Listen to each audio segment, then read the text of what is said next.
জনপ্রিয় তারকা মেহজাবিন চৌধুরী প্রথম সিনেমা সাবা একের পর এক ঘুরছে আন্তর্জাতিক নানান চলচ্চিত্র উৎসবে।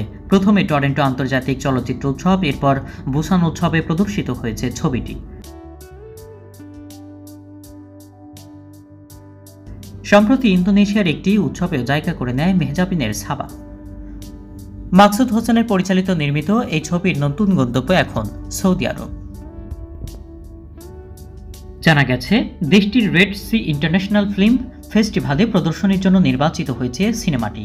উৎসবটির চতুর্থ আসরে বিশ্বের ৮১টি দেশ থেকে এবার ১২০টি সিনেমা প্রদর্শনের জন্য অফিসিয়ালি নির্বাচিত হয়। তার মধ্যে রয়েছে মেহজাবিনের সাবা।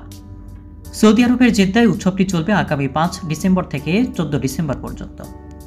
সাবার সৌদি আরবে সফরের বিষয়টি এখন ফেসবুক পোস্টে নিশ্চিত করেছে রেড সি। পরে সেই খবর নিজের ফেসবুক থেকে অনুরাগীদের জানান মেহজাবিন।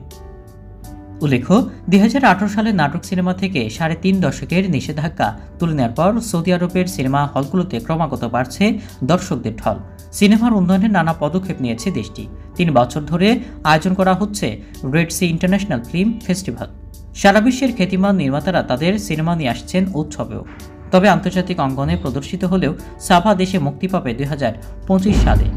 মাকসুদ হোসেন পরিচালিত এই সিনেমাতে মেহজাবিন ছাড়াও আরও অভিনয় করছেন মোস্তফা মনোয়ার, রোকিয়া প্রাচী প্রমুখ।